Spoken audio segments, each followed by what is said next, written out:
This is Make It Plain. Make It Plain. MIP With Masamela Matfumo. Mark Thompson. Make It Plain. Get woke. The most hotly contested election in our nation's history did not take place in the year 2000 or even 2020. It took place in 1876. And we have to wonder what happened. Of course, that voice you heard was none other than that of Oscar-winning Tom Hanks. We don't have Tom Hanks with us today, but we got our brother here. And I am so proud of him. We were just reconnecting about some of our Memphis roots. We got to do a little bit more work on that. That might end up being his own documentary. Exactly. But he, folks, we met, let me just say a little bit about him. We met doing reparations work in the weekly coalitions we were in. He was the deputy legal director for the ACLU. And then all of a sudden he's gone. He's like, I'm leaving. I'm like, where's he going? He's going to make movies. And I'm like, okay, a whole lot of folk have that, that dream. I'm like, what is Jeffrey? And I had no idea what all he was up to, but many of us have heard of Who We Are and the Who We Are Project and what a compelling documentary that has turned out to be and how important it is. This brother left his career in the ACLU and he was an attorney for many years working on human rights, civil rights, equal rights cases, and decided to do this. And I'm going to hear about that decision. But you just heard Tom Hanks. The Washington Post has been promoting the latest project, which is a short film entitled How to Rig an Election. Some of us in this audience have heard about the Tilden Hayes Compromise, but this, again, succinctly gives the story. And what our guest has done is help us figure out a way to share information to meet the needs of the audiences that we're talking to today, so that they can learn and understand what's going on. Jeffrey Robinson joins us from the Who We Are Project. Jeff, how are you? Thank you for having me. Thank you so much. It is great. It's great to have you. Well, first of all, let's start here. What was it that was that motivation that made you decide, you know what, I'm through with this other work I'm doing. I'm going to go into making films and documentaries. I was not planning. I'm a trial lawyer, and that's my profession, and that's what I've done for almost 40 years. And I was not planning on making films, but back in 2011, I had some family circumstances, and our nephew ended up becoming our son, and he moved from Queens, New York, all the way to Seattle, Washington. And now I got a young black man in my home because I didn't have children, and he's asking me questions. And I started doing research on all kinds of things, and that's where the film came from, because I was just doing research and putting things together to try and understand them myself. I ended up coming up with a 3-hour presentation that I was giving for 6 or 7 years all across the country. And I happened to give it in federal court in Manhattan. And one of the lawyers in the room was named Sarah Kunstler. She is the daughter of William Kunstler, and she and her sister are also filmmakers. So they called me up and said, look, we've seen this presentation. There's only so many places you can go by yourself. You're just one person. If we make this into a film, you can reach so many more people. And Mark, I was like, yeah, whatever. And I really don't know y'all, but talk about coming correct. Jeff, you will own the film. So that when we sold the film to Sony Pictures Classics, the distribution rights, all of the money went to the Who We Are Project.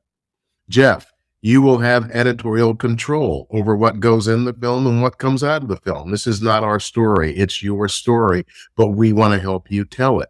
And my collaboration with them took off, and it just felt like this was a time to do something that was a little different. And the whole goal of the Who We Are Project is to inform people. And we can do that with film. We can do that with written word, with spoken word, reaching people in all kinds of ways. And that's where this little 7-minute short came from after we made the big documentary film. This is just another example of trying to tell a small piece of a story that helps people put together what the truth about our past really is. And then now you've got Tom, you can't get bigger than Tom Hanks. I don't Well, think, man. How did that come about? Just fortunate. Sony Pictures Classics, when we were making the documentary film, they said, let's send a copy to some different people in Hollywood and see what kind of reaction we get. And I started getting emails from somebody that was TH. And I'm like, who is this guy? And then I'm looking and I'm like, oh, I know who this guy is. And it has been almost 2 years, I think, that we have been collaborating and talk. He is a history buff.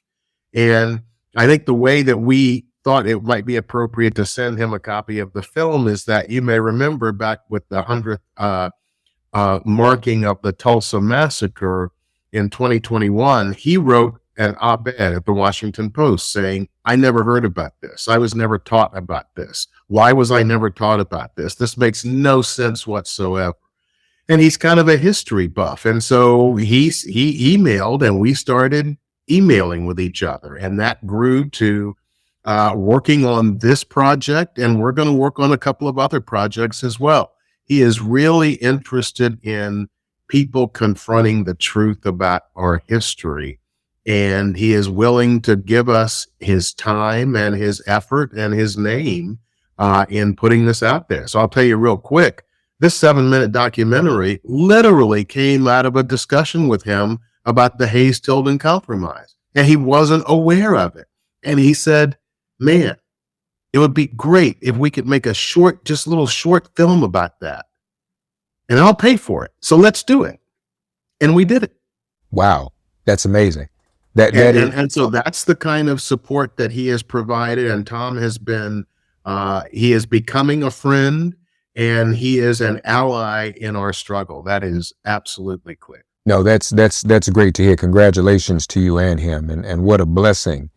Now, I'm curious about the time. The timing of this is perfect considering the assault on education when it comes to our real history in this country.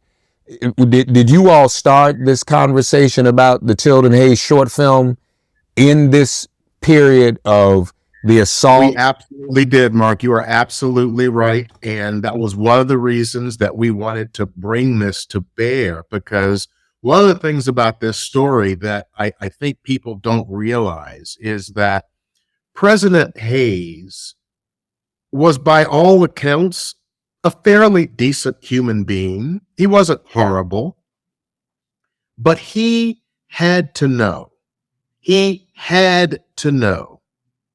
that if he was going to make an off-the-books arrangement with the South, and the South was going to be left to its own devices going forward, he had to know what was going to happen to Black people in America. And he maybe shut his eyes to it, or he may be erased from his head the facts of the Civil War that was just 11 years old. But by denying the past, he set this country on a course that literally lasted for a century. And so this is what's so important about what's happening today when you look to, it's not just Ron DeSantis, but he is making destroying our history a platform for a presidential run. That is literally his platform. And so I think it's important to understand that when you start erasing the past, people can come up with stuff that sounds new and it's really old and it's really decrepit in terms of the places that it's come from. Yeah, you're right. Our enemies, in fact, the enemies of our history, have not stopped practicing what they do.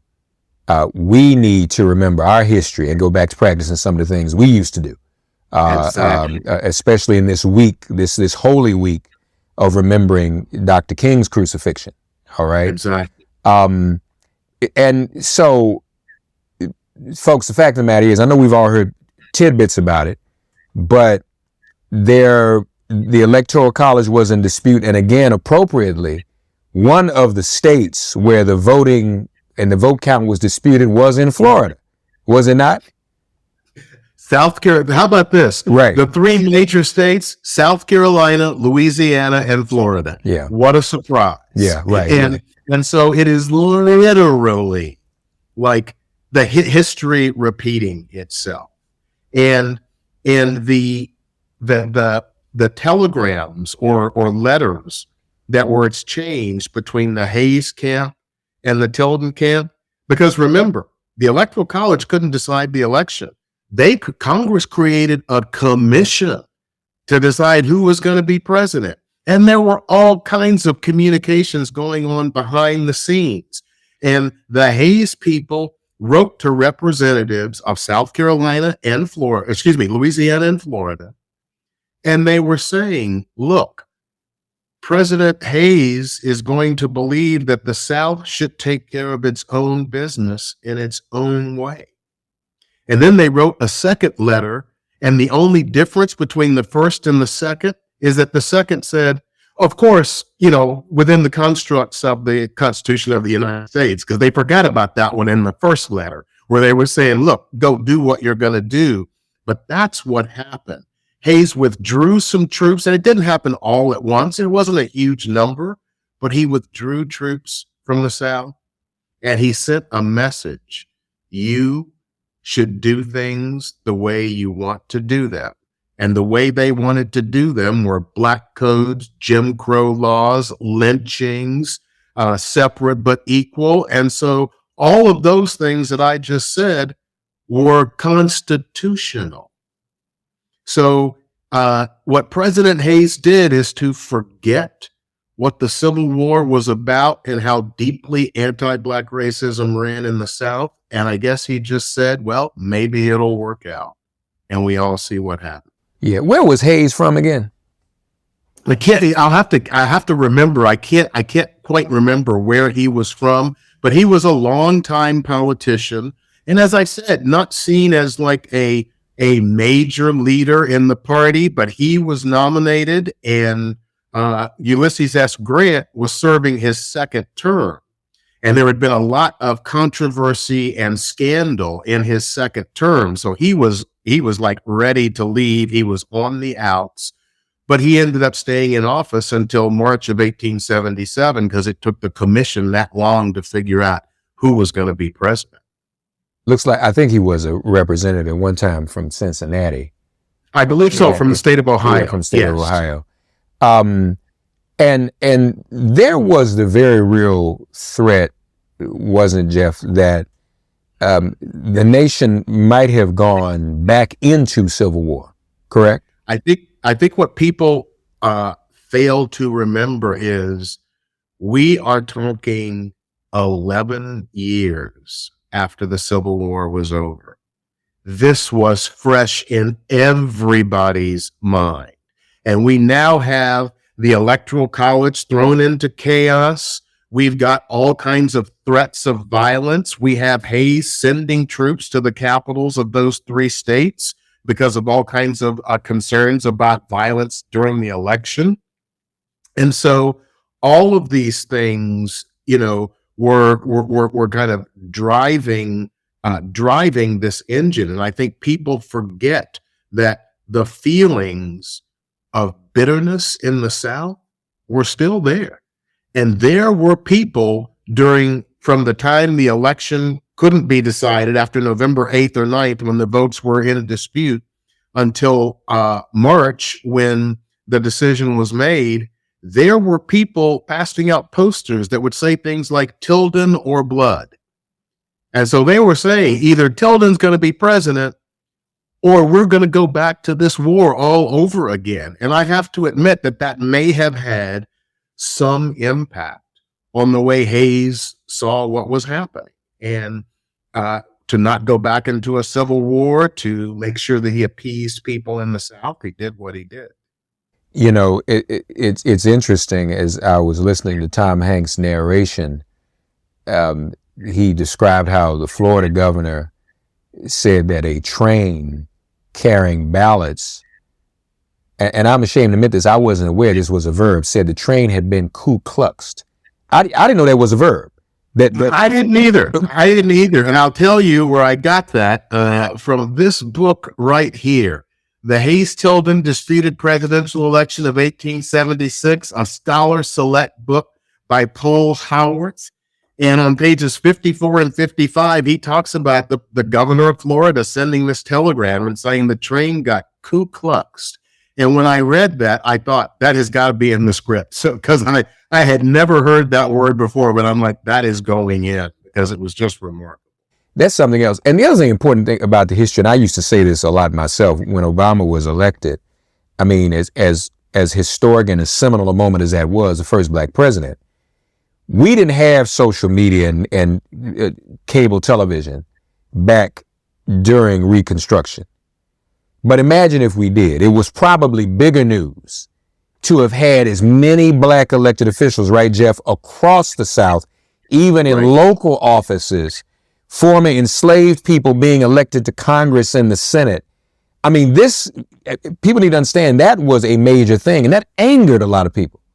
There were over 1,500 elected black men who were serving in office in the South. That means that they got votes in many occasions from both black and white people. That means that they were in Congress, in state legislatures. And so it's almost, if you can imagine, our people had been in the starting blocks for 246 years. And when somebody finally said go, we were ready and we took off quickly. And the gains from 1865 to 1876 or 77, they were significant, and there was pushback, no question about it. But the path of our people was like this, and it literally stopped, because when you start hitting 1880, everything that we say in the film about what came after the elections, all that stuff started coming down like rainwater, and it was very clear the impact that it had on our community and on our country. And most importantly, the loss of the ballot, the disenfranchisement, and we wouldn't get that back until 1965. Well, one of the things that Tom and I wrote an op-ed that the Post published as well, one of the things we put in the op-ed is that in 1896, there were over 130,000 registered black voters in the state of Louisiana. In 1901, it was 1,500. Wow. So when you hear those numbers and just stop for a minute and say, you're telling me that in a period of 5 years, 129,000 people are wiped off the voting rolls. Mm-hmm, mm-hmm. And when you hear that, it gives you some context to say, now I understand how all of this was happening and how all of this relates to other topics. When you hear these facts, the line that it draws is really undeniable. Yeah, no, that is important to understand. And one of the reasons, as I said, alluded to, folks, Jeff and I have also been in the reparations movement together. That's one of the reasons. Now, you know, there's some who don't want to talk about it, but we get it. That's why we talk about vestiges. You can't stop at 1865. Lord have mercy, y'all.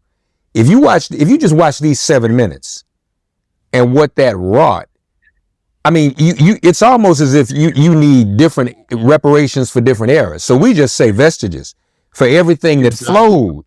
But if you want to do eras, okay, we got to. We can do reparations for enslavement. We can do reparations for black codes, Jim Crow, and segregation. Mm-hmm. We can go down this, because I mean that was as horrible.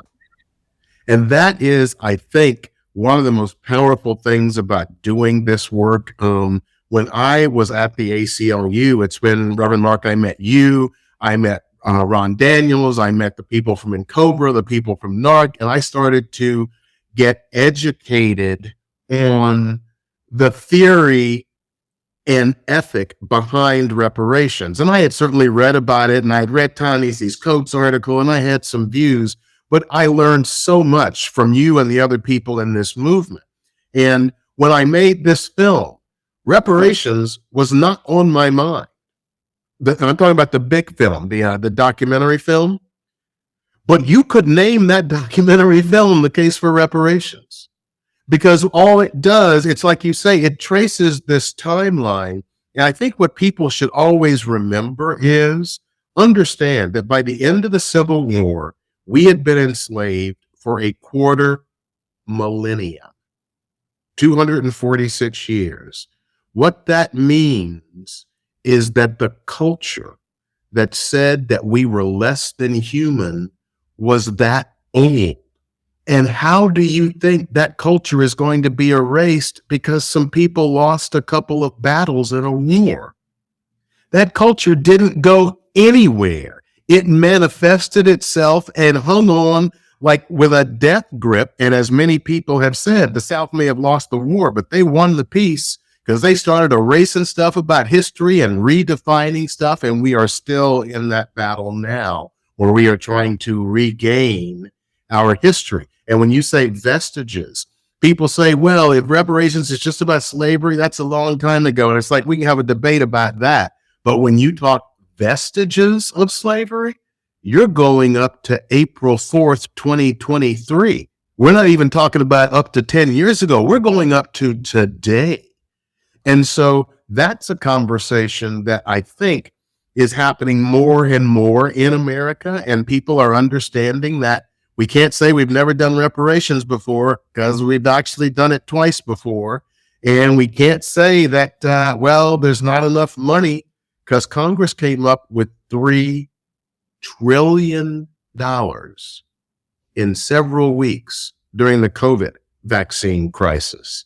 And I ask you to remember, 2021, Juneteenth, became a national holiday. How did that happen? It was not on anybody's agenda anywhere, but those advocates in Tulsa gave us 4 days of the 100th anniversary of the Tulsa massacre. And for 4 days, America was transfixed, looking at these images and hearing this information. And people got so emotionally moved that Congress passed a bill making Juneteenth a holiday 16 days later. That's how Juneteenth became a holiday. And Mark, understand this. It costs $450 million to shut the federal government down for 1 day. So what that means is Congress was willing to spend $4.5 billion over the next 10 years to give us a flippin' holiday. Yeah, and that's something. Amazing.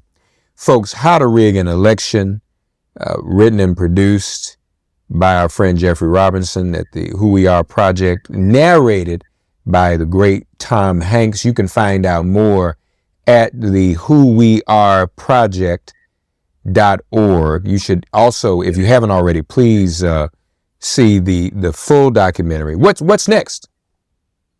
We used about 30% of the content that we have on the documentary film. And that is, and if you think about it, the presentation was 3 hours long without any interviews. And then the film is 2 hours long, and there are a bunch of interviews of people that go with it. So we didn't include our interview with the woman who answered the phone at the 16th Street Baptist Church. And so she wasn't killed because she was upstairs talking on the phone when the bomb went off in the basement. We interviewed the pastor at Northern Emmanuel Church, where Dylan Roof killed and injured all those people. Those are things that didn't make the film. So we have all of this content and historical information, and we are looking for ways to package it to get it out to the community as often as we can. And I will tell you one thing. Before the end of this year, the Who We Are Project will be in the state of Florida, and we will be holding a day of learning. It will probably be 2 days of learning that will involve screening the documentary film, having a talk back, and then having a full day of presentations about local, state, and national history on anti-Black racism, focusing on Florida. And we plan on making that event as big as we possibly can. We will invite you-know-who and everybody else in the Republican legislature. They won't come, but we plan on making it an event that they won't be able to ignore. So our goal is education, and we're going to be staying in that narrow lane. But within that narrow lane, whether it's written, oral, video, TV, movie, classroom video, we're going to be looking for every way we can to get this information out. Amen. Folks, the whoweareproject.org. Let us know about Florida, too. We definitely want to see that and be a part of that. Absolutely. Oh, Mark, I'll be talking to you about that because we've got some strategy meetings coming up. So we'll get roped in. Love it. Love it. Love it. Jeffrey Robinson, folks. How to Rig an Election, available everywhere. The whoweareproject.org. Check it out. Share it. And folks, unfortunately, and with this assault on education, we have a duty to share these documentaries with one another and with all of our young people on our own.